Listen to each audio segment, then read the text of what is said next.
देखिए आज उसी से आगे अगला प्रैक्टिस सेट है 92 नंबर क्वेश्चन। देखिएगा पहले क्वेश्चन में दिया गया है स्टील में नॉर्मलाइजिंग प्रक्रिया क्यों की जाती है। इसके पिछले वीडियो में हम बताए थे कि नॉर्मलाइजिंग होती क्या है। तो नॉर्मलाइजिंग प्रक्रिया क्यों की जाती है, पहला ऑप्शन देखिएगा काटने की क्षमता जोड़ने के लिए, दूसरा है उच्च कठोरता विकसित करने के लिए, तीसरा स्ट्रेस और स्ट्रेन को दूर करने के लिए, और अगला दिया हुआ है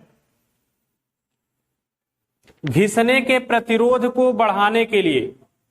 तो जो नॉर्मलाइजिंग की जाती है वह स्ट्रेस और स्ट्रेन को दूर करने के लिए की जाती है। ऑप्शन नंबर सी सही हो जाएगा। उसके बाद देखिएगा अगला है कौन सी ऊष्मा उपचार की प्रक्रिया स्टील की वियर रेजिस्टेंस को बढ़ाता है। वियर रेजिस्टेंस अर्थात कौन सी ऐसी प्रक्रिया है जो उन दोनों को जोड़ने की जो क्षमता होती है उसको बढ़ाता है, अर्थात क्या, कठोरता को बढ़ाता है। वियर रेजिस्टेंस के बारे में पूरा बताए थे, ये कठोरता से संबंधित है। पहला ऑप्शन है एनीलिंग। एनीलिंग तो किसी भी एनीलिंग प्रक्रिया ऐसा है जो धातु को नरम बनाती है, मशीनिंग योग्य बनाती है, तो ये हो नहीं सकता है। दूसरा है टेम्परिंग। टेम्परिंग क्या करता है, जब किसी भी जॉब का हार्डनिंग होती है, हार्डनिंग करने के बाद वह खंडों में टूट जाता है क्योंकि उसमें भंगुरता का गुण आ जाता है। उसको दूर करने के लिए टेम्परिंग प्रक्रिया इस्तेमाल करते हैं। इससे क्या होता है, धातु में चिमड़ापन आ जाता है, तो ये भी नहीं सही होगा। अगला है हार्डनिंग। हार्डनिंग अर्थात हार्ड से संबंधित है, तो तीसरा ऑप्शन सही हो जाएगा इस क्वेश्चन का। अगला देखिएगा, अगला है 94 नंबर क्वेश्चन। एनीलिंग का उद्देश्य क्या है। अभी बताया गया धातु को नरम करने के लिए अर्थात मशीनिंग योग्य बनाने के लिए एनीलिंग प्रक्रिया का इस्तेमाल करते हैं। पहला ऑप्शन है स्टील को नरम करने के लिए, दूसरा है काटने की क्षमता जोड़ने के लिए, तीसरा है घिसने के प्रतिरोध को बढ़ाने के लिए, चौथा है स्टील के ग्रेन संरचना को रिफाइन करने के लिए। तो ऑप्शन नंबर ए सही हो जाएगा। स्टील को नरम करने के लिए अर्थात किसी भी जॉब, स्टील का अगर जॉब है तो उसे मशीन योग्य बनाने के लिए एनीलिंग प्रक्रिया का हम इस्तेमाल करते हैं। अगला देखिएगा,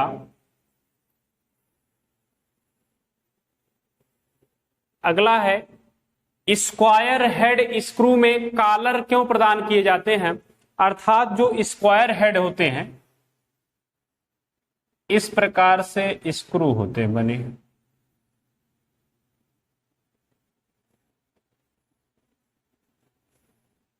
स्क्वायर के आकार का हेड होता है स्क्रू का, तो उसमें कॉलर प्रदान कर दिए जाते हैं। ऐसे कुछ कॉलर टाइप के बने होते हैं।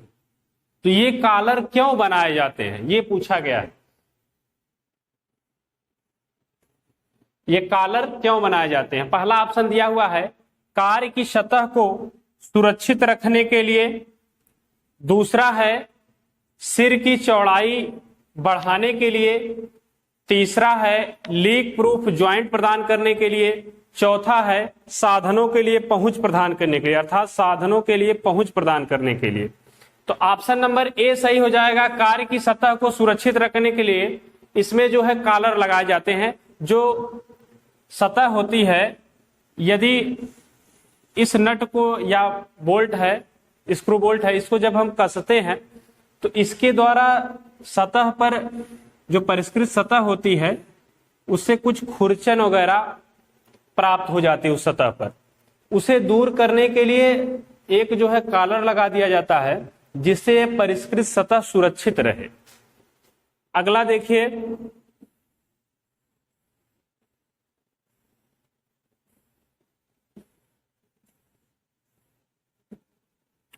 अगला देखिएगा,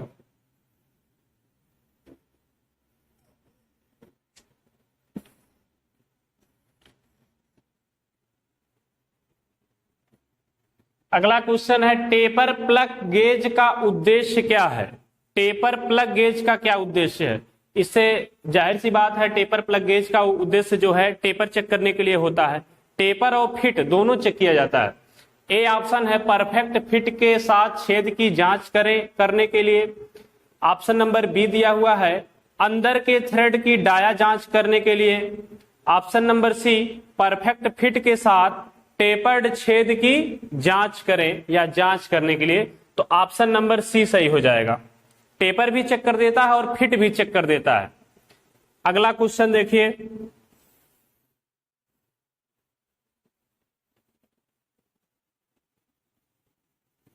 अगला दिया हुआ है एडजस्टेबल रिंग लैप में स्लॉट क्यों दिए जाते हैं। पहला स्नेहन के लिए। स्नेहन क्या होता है? लुब्रिकेंट। जैसे किसी भी दो परतों जहां पर रगड़ होता हो या दो परत ऐसी हो जहां पर रगड़ उत्पन्न होता है, तो वहां पर घर्षण को कम करने के लिए जो पदार्थ इस्तेमाल किया जाता है उसे स्नेहक कहते हैं। इस क्रिया को स्नेहन कहते हैं। अगला है क्लियरेंस देने के लिए।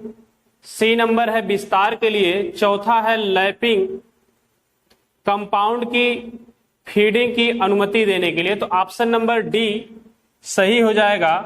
लैपिंग कंपाउंड की फीडिंग की अनुमति देने के लिए स्लॉट का जो है लैप में स्लॉट का उपयोग किया जाता है।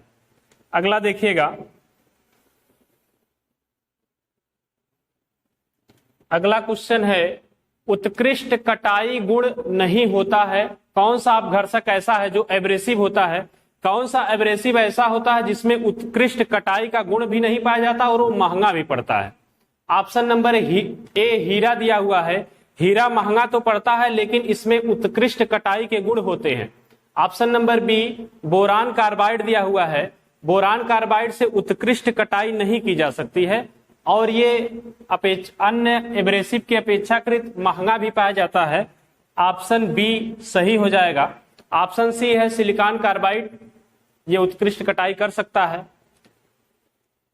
ऑप्शन नंबर डी है एल्यूमिनियम ऑक्साइड, जो कि बहुत सस्ता होता है, इससे भी जो है उत्कृष्ट कटाई की जाती है। अगला देखिएगा लैपिंग क्या होता है। इसी के पिछले वीडियो में लैपिंग के बारे में पूरा डिटेल बताया गया है कि लैपिंग होता क्या है। लैपिंग प्रायः जो परिष्कृत सतह होती है, कभी जैसे ग्राइंडर के द्वारा उसकी सतह को यदि परिष्कृत करते हैं, लेकिन उसके बाद भी कुछ कण ऐसे होते हैं जिनके कारण उसमें कुछ उभार या कुछ प्रकार के ऐसे होते हैं कि पूर्ण रूप से वो परिष्कृत सतह नहीं हो पाती है, उसे लैप टूल के द्वारा परिष्कृत करने की एक प्रक्रिया जो होती है उसे लैपिंग के नाम से जानते हैं। अब यह लैपिंग की जो क्रिया होती है हाथ से भी की जाती है और मशीन से भी की जाती है। यह कई प्रकार के लैप टूल से भी किए जाते हैं। पहला ऑप्शन है फाइलिंग ऑपरेशन। तो क्या लैपिंग फाइलिंग ऑपरेशन है? नहीं। फाइलिंग जो होता है फाइल के द्वारा किया गया जो ऑपरेशन है वो सभी फाइलिंग ऑपरेशन के अंतर्गत आते हैं। ऑप्शन नंबर बी है ग्राइंडिंग ऑपरेशन। क्या ग्राइंडिंग ऑपरेशन है? तो ग्राइंडिंग ऑपरेशन भी नहीं है। ग्राइंडर के द्वारा जो ऑपरेशन किया जाता है उसे ग्राइंडिंग ऑपरेशन कहते हैं। ऑप्शन नंबर सी है चीजलिंग ऑपरेशन, अर्थात चीजल के द्वारा जो कार्य किया जाता है या जो ऑपरेशन किया जाता है उसे चीजलिंग ऑपरेशन कहते हैं। ऑप्शन नंबर डी है प्रिसीशन फिनिशिंग ऑपरेशन। तो ऑप्शन नंबर डी सही हो जाएगा। प्रिसीशन फिनिशिंग ऑपरेशन के अंतर्गत लैपिंग आता है। अगला क्वेश्चन देखिए, अगला क्वेश्चन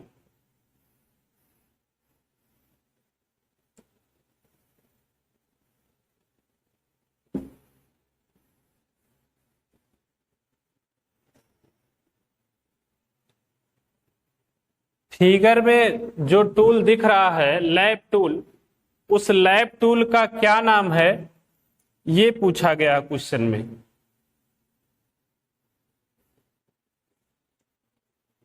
तो ये जो है इस तरह से यहां पर बुश बने हुए हैं और बिल्कुल इसी प्रकार से एक एडजस्टेबल सिलेंड्रिकल लैप पाया जाता है, बिल्कुल इसी तरह से। सिर्फ अंतर यह होता है कि उसमें ये बुश नहीं होता है, इसमें बुश लगा हुआ। पहला ऑप्शन दिया हुआ है स्प्लिट बुश लैप, दूसरा है एडजस्टेबल रिंग लैप, तीसरा है एडजस्टेबल सॉलिड लैप, चौथा है चार्जिंग सिलेंड्रिकल लैप। तो ऑप्शन नंबर ए सही हो जाएगा, स्प्लिट बुश लैप। ये चार्जिंग की जगह पे यदि दे देता एडजस्टेबल सिलेंड्रिकल लैप तो ये सही हो जाता, और ये बुश न देता तब। ये बुश जो 3 बुश दिख रहे हैं, ये तीनों बुश यदि ना होते, बिल्कुल यही आकार है, इसी तरह से वो भी टूल होता है, वो जो होता है उसका नाम है एडजस्टेबल सिलेंड्रिकल लैप। इसमें बुश लगा है इसलिए इसका नाम है स्प्लिट बुश लैप। अगला देखिएगा, अगला क्वेश्चन है मल्टी स्टार्ट थ्रेड की लीड क्या है? तो मल्टी स्टार्ट लीड बराबर हो जाता है पिच इंटू स्टार्ट की संख्या, स्टार्ट नंबर ऑफ स्टार्ट।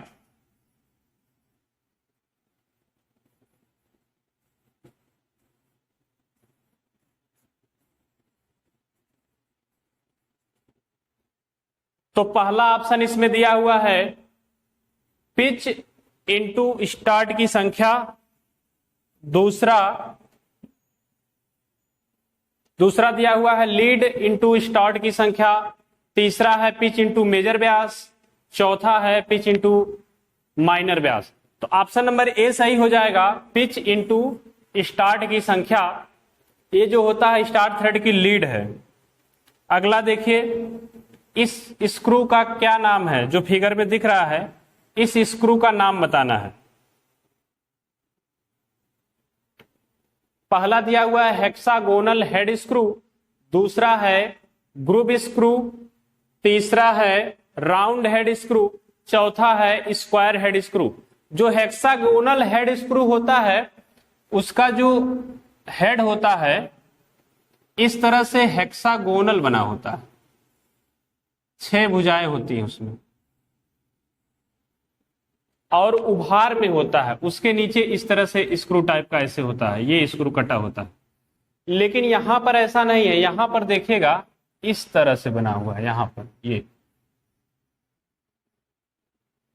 मतलब इसमें अंदर की तरफ जगह है, जिसे इसको कसेंगे अंदर, इसमें टामी बार वगैरह का उपयोग करके इसको कसते और खोलते हैं। तो पहला ऑप्शन तो सही नहीं है, हेक्सागोनल हेड स्क्रू। दूसरा है ग्रुव स्क्रू, ये ग्रुव स्क्रू है। तो ऑप्शन नंबर बी सही हो जाएगा, ग्रुव स्क्रू। ठीक है, अगला देखिएगा, इस नट का क्या नाम है? 103 नंबर क्वेश्चन दिया हुआ है, इस नट का क्या नाम है?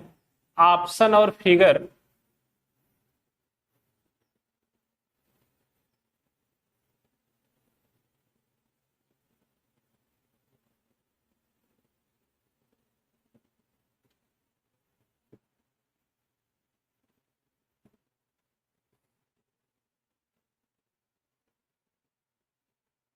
ये जो नट फिगर में दिख रहा है, इस नट का क्या नाम है? पहला ऑप्शन दिया हुआ है कैसल नट, दूसरा है स्लॉटेड नट, तीसरा है टी नट, चौथा है कैप नट। तो ये जो है देखिए इस तरह से इसमें 6 स्लॉट बने होते हैं। इसको क्या होता है, इस नट को जब हम बोल्ट में कसते हैं, कसने के बाद एक पिन इसी स्लॉट के द्वारा पिन को इधर इस साइड में बाहर की तरफ इसमें ऐसे लगा देते हैं, जिससे क्या होता है जो है लॉक हो जाता है। जब नट लॉक हो जाता है तो खुलता नहीं है। जब कितना भी झटका होता है तो ये जो पिन होता है झटके को सहन करती है पिन, जिसके द्वारा जो है ये एक भी चूड़ी घूम नहीं पाता है। तो ये जो है नट खुलता नहीं है। ये लॉकिंग नट, इसको लॉकिंग नट के भी नाम से जानते हैं, कैसल नट को। दूसरा है, ये ऑप्शन नंबर ए सही हो जाएगा, कैसल नट, क्योंकि कैसल नट ही जिसमें निचला आकार जो होता है, निचला सिरा जो होता है ये हेक्सागोनल होता है, और ऊपर का जो सिरा होता है वो गोलाकार होता है, उसमें 6 स्लॉट कटे होते हैं, वो कैसल नट कहलाता है। जो स्लॉटेड नट है बिल्कुल इसी नट की तरह होता है, लेकिन जो ऊपर वाला ये सिरा है, ऊपरी सिरा जो है ये गोलाकार नहीं होता है, ये इसी आकार का हेक्सागोनल होता है। इसके बोल्ट में एक होल होता है जो कि सीधे जो है बोल्ट के अंदर जो है प्रेस कर दिया जाता है, जिससे वो भी लॉक हो जाता है, नहीं खुलता है। टी नट जो होता है, टी नट में इस प्रकार से बनावट होती है,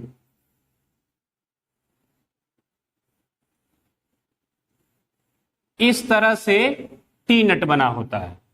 ये निचला सिरा है, ऊपर भी कोई एक नट लगा दिया जाए या फिर कभी कभी इसको ऊपर कर देते हैं, तो एक टी आकार का जिसका हेड बना होता है उसे टी नट के नाम से जानते हैं। और कैप नट क्या होता है?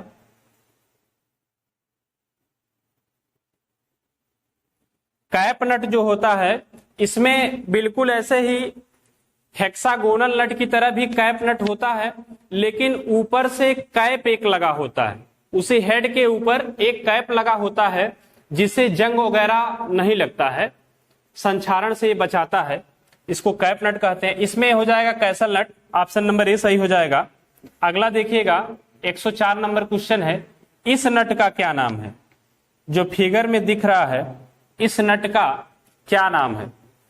ये देखिए टॉप व्यू दिया हुआ है, मतलब ऊपर से इसका फिगर ऊपर से देखने पर ऐसा दिखता है, और ये क्रॉस सेक्शन है, बॉटम है, बॉटम व्यू है। ये नीचे से देखने पर इस तरह से होता है। अब इस नट का क्या नाम है? पहला ऑप्शन है कैसल नट, दूसरा है हेक्सागोनल वेल्ड नट, तीसरा है कॉलर के साथ हेक्सागोनल नट, चौथा है सेल्फ लॉकिंग नट। ऑप्शन नंबर बी सही हो जाएगा, हेक्सागोनल नट। इस नट को हेक्सागोनल नट कहते हैं। देखिए कैसल नट अभी पीछे दिखाया गया है, उसमें जो है 6 स्लॉट कटे होते हैं, ये हो नहीं सकता है। कॉलर के साथ मतलब कॉलर लगा होता है ऐसे नटों के साथ, उसे कॉलर नट के नाम से जानते हैं। सेल्फ लॉकिंग नट जो होता है, उसमें सेल्फ लॉक, जब सबसे लास्ट में उसको कसते हैं तो लॉक हो जाता है, उसमें एक सेल्फ लॉकिंग डिवाइस लगा होता है जिसे वो सेल्फ लॉक हो जाता है। ये बी नंबर ऑप्शन सही हो जाएगा, हेक्सागोनल। ठीक है, अगला देखिएगा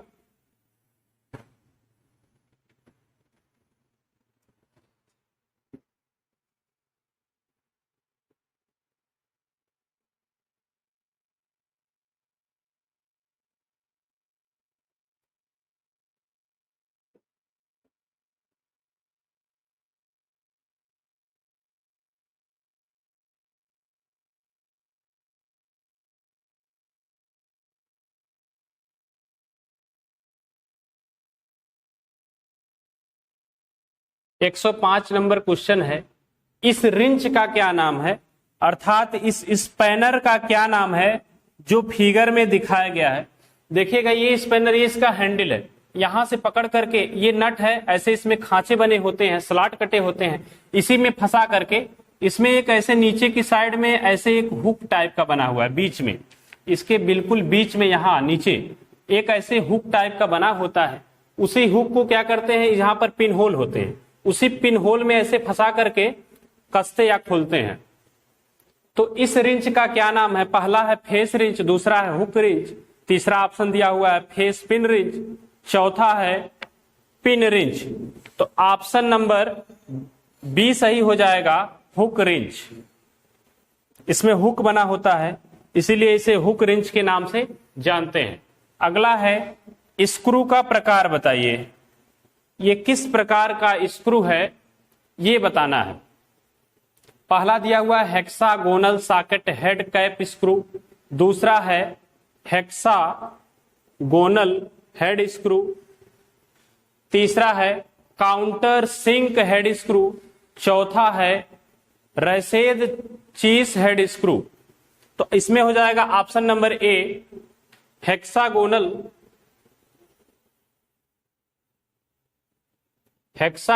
कैप हेड स्क्रू।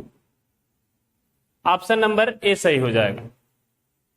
अगला देखिए 107 नंबर क्वेश्चन, वह फाइल क्या है जो एक शेप एज के साथ चौड़ाई में, आयताकार और चौड़ाई में समांतर हो, मतलब वो आयताकार होनी चाहिए और चौड़ाई में समांतर होनी चाहिए, वह फाइल कौन सी है? ऑप्शन नंबर ए दिया हुआ है dreadnought file, option number B है pillar file, option number C है warding file, option number D है स्विस पैटर्न फाइल। तो ऑप्शन नंबर बी सही हो जाएगा, पिलर फाइल। पिलर फाइल का जो होता है चौड़ाई में एक शेप एज के साथ, चौड़ाई में एक शेप एज होता है, दूसरा ये चौड़ाई में उसके समानांतर होती है, तो ये हो जाएगा pillar file, option number B. 108 number question देखिएगा, किस फाइल में फेस पर डबल कट और उसके एज में सिंगल कट कटे होते हैं? इस क्वेश्चन को देखिएगा,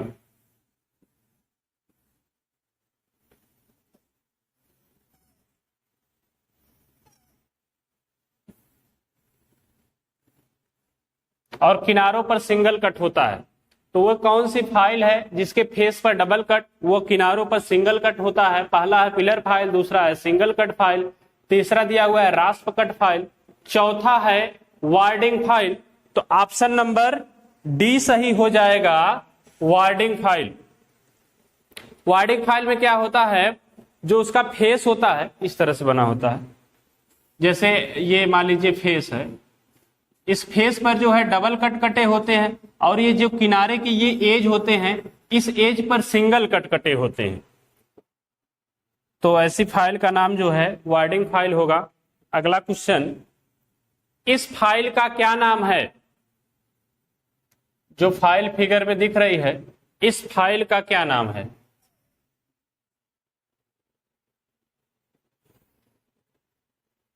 पहला ऑप्शन है पिलर फाइल, दूसरा है वार्डिंग फाइल, तीसरा है स्विस पैटर्न फाइल, चौथा है ड्रेडनॉट फाइल।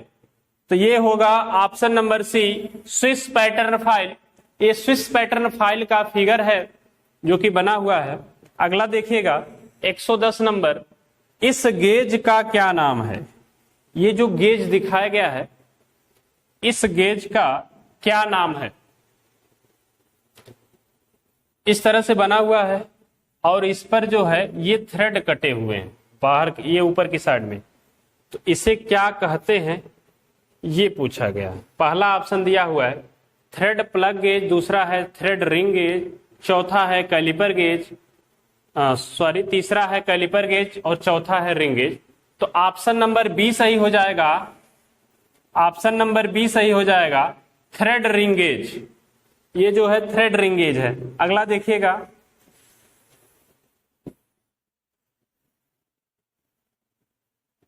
अगला 111 नंबर क्वेश्चन, इस गेज का क्या नाम है? ये जो गेज आपको दिख रहा है, इस गेज का क्या नाम है?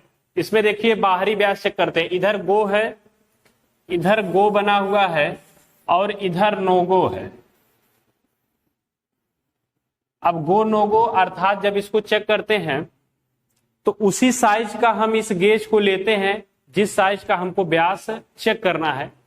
तो इसमें क्या होता है कि जो जिसका हम व्यास चेक करते हैं गो में चला जाना चाहिए, नोगो में नहीं जाना चाहिए। यदि इसमें भी चला जाए, नोगो में भी चला जाए तो जॉब खराब है, या उसकी जो है दी हुई माप के अनुसार जॉब नहीं बना है। और यदि गो में ना जाए, यदि गो में ही ना जाए तब भी जो है दिए हुए मार्किंग या दिए हुए जो है माप के अनुसार जॉब नहीं बना हुआ है, तब भी गलत है। तो गो में चला जाना चाहिए और नोगो में नहीं जाना चाहिए। इस साइड नोगो बना हुआ है, इस साइड गो बना हुआ है। इस गेज का क्या नाम है ये आपसे पूछा गया है। पहला ऑप्शन है टेपर गेज, दूसरा है स्नैप गेज, चौथा है प्रोग्रेसिव प्लग गेज, तीसरा है प्रोग्रेसिव प्लग गेज और चौथा है double ended plug gauge.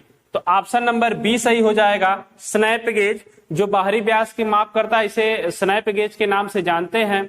Progressive plug gauge क्या होता है? अंदरूनी माप को मापता है, मतलब आंतरिक डाया मापता है। डबल एंडेड प्लग गेज भी आंतरिक माप को मापता है। तो स्नैप गेज सही हो जाएगा। अगला देखिए, ड्रिल गेज का उपयोग, ड्रिल गेज का उपयोग क्या है? पहला ऑप्शन दिया हुआ है ड्रिल के व्यास की जांच करना, दूसरा है ड्रिल की लंबाई की जांच करना, तीसरा है ड्रिल के कटिंग एंगल की जांच करना, चौथा है लिप्स की लंबाई की जांच करना। तो ऑप्शन नंबर ए सही हो जाएगा, ड्रिल के व्यास की जांच करता है। जो ड्रिल गेज होता है वो ड्रिल के व्यास की जांच करता है, और जो ड्रिल एंगल गेज होता है वह ड्रिल के कटिंग एंगल को जांच करता है, तो वो अलग होता है। ड्रिल गेज जो है ड्रिल के व्यास की जांच करता है। अगला देखिएगा 113 नंबर क्वेश्चन, छोटा करना पड़ेगा।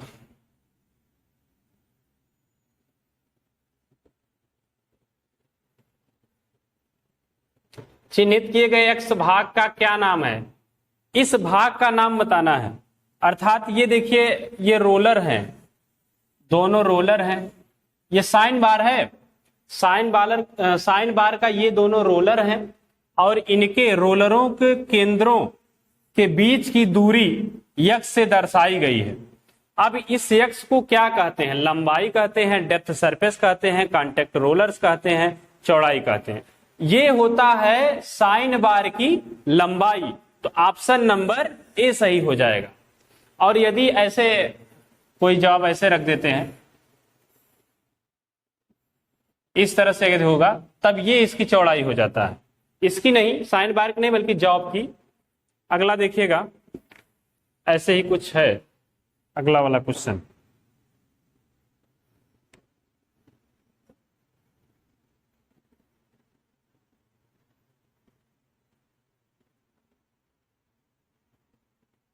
अब देखिए इसकी ऊंचाई इसमें दर्शाया गया, देखिएगा दिया हुआ है, चिन्हित किए गए x भाग का नाम क्या है? अब साइन बार ऐसे लगा हुआ है, ये जो चीज है ये कर्ण प्रदर्शित करता है। ये रोलर से रोलर की जो दूरी है यही लंबाई होती है। ये इसका यहाँ आधार है और ये इसकी ऊंचाई है। इसको कहा गया है, ये बताइए x किसको प्रदर्शित करता है? पहला height of slip gauge, slip gauge की ऊंचाई। तो यहाँ पर स्लिप गेज लगा हुआ है, इसी स्लिप गेज की ऊंचाई को प्रदर्शित कर रहा है। साइन बार की लंबाई, साइन बार की लंबाई अभी बताया गया, यहां से यहां तक होता है, मतलब ये प्रदर्शित करेगा। और डेटम सरफेस ये है नहीं, एडजेसेंट साइड है नहीं, तो ऑप्शन नंबर ए सही हो जाएगा, स्लिप गेज की ऊंचाई। अगला देखिए 115 नंबर क्वेश्चन, इस गेज का क्या नाम है? जो गेज फिगर में दिख रहा है, इस गेज का क्या नाम है?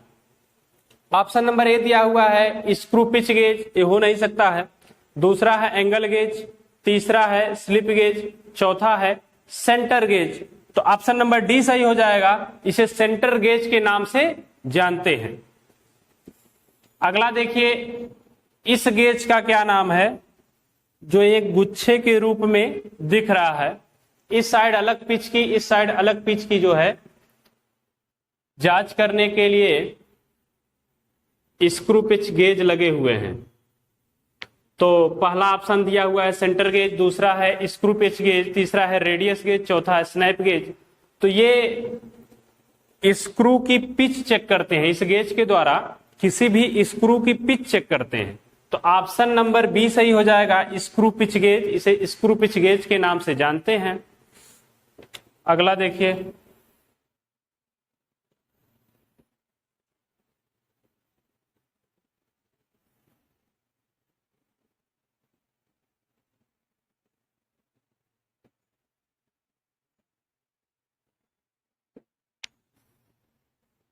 इस गेज का प्रकार कौन सा है? ये अर्थात ये कौन सा गेज है? ये इस तरफ से सी टाइप का बना हुआ है, यहां पर एनविल लगा होता है। अब यहां पर ये नीचे ऐसे इसका जबड़ा बना हुआ है। तो इसमें पूछा गया कौन सा है? Thread ring gauge, thread ring gauge ये है नहीं। Roller type, thread caliper gauge, thread plug gauge, ये एनविल होगा।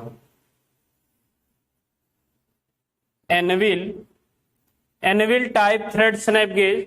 तो ऑप्शन नंबर डी सही हो जाएगा, anvil type thread snap gauge. अगला देखिए, अगला 118 नंबर क्वेश्चन है, इस गेज का प्रकार कौन सा है? ये किस प्रकार का है? एक साइड देखिए गो है, इस साइड ये गो बना हुआ है, एक साइड ये नो गो बना हुआ है।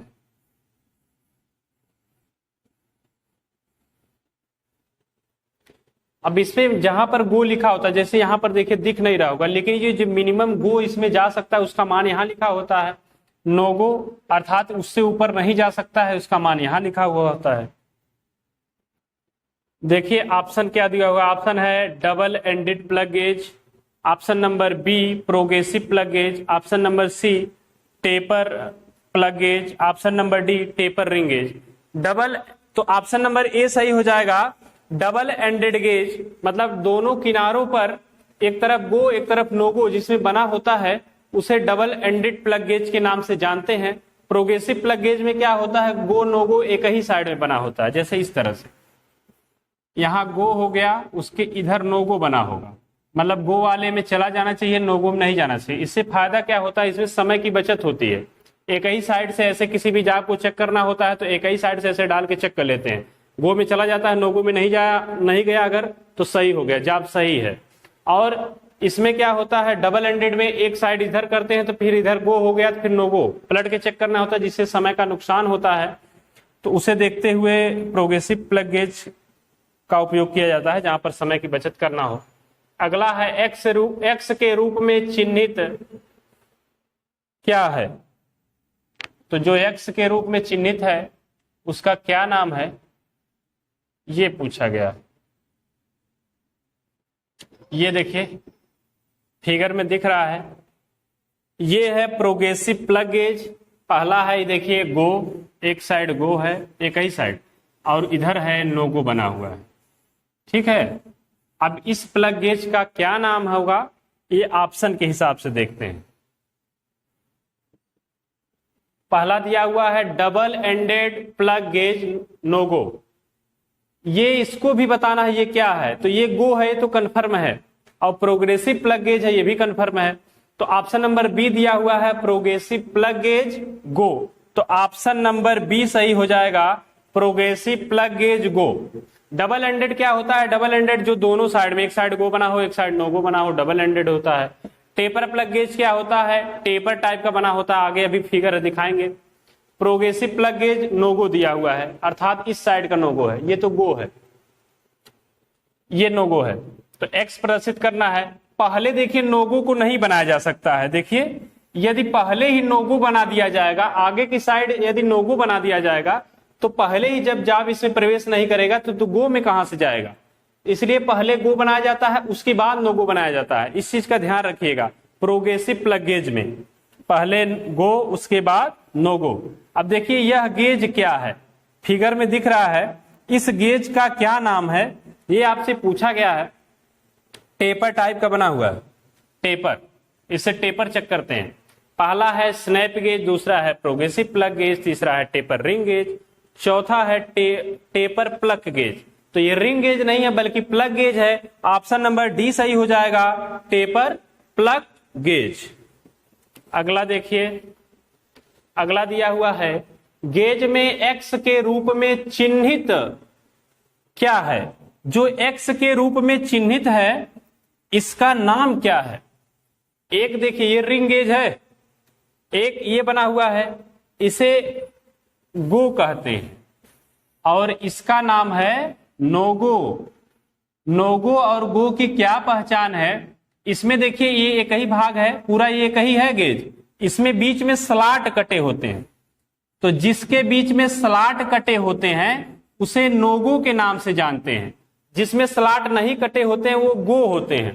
पहला ऑप्शन देखिएगा, थ्रेड रिंग गेज गो, मतलब कि जो एक्स के रूप में है उसे गो के नाम से बता रहा है। ये थ्रेड रिंग गेज तो दोनों है, लेकिन अब ये गो है कि नोगो, तो ये नोगो है, अभी बताए हैं ये नोगो है, ये नोगो है और ये है गो। पहचान क्या है नोगो की, तो इनके बीच में मतलब बीचों बीच एक स्लॉट कटा होता है, तो यही पहचान है। यदि स्लॉट कटा होता है तो उसे नोगो कहते हैं, स्लॉट नहीं कटा है तो वो गो होता है, इन दोनों की यही पहचान है। ऑप्शन नंबर ये है थ्रेड रिंग गेज, तो थ्रेड रिंग गेज तो है लेकिन गो नहीं है, नोगो है, तो पहला गलत हो जाएगा। दूसरा है थ्रेड रिंग गेज नोगो, सही है, दूसरा ऑप्शन नंबर बी सही हो जाएगा, थ्रेड रिंग गेज है और नोगो है। अगला देखिएगा। ठीक है, आज के लिए बस इतना ही।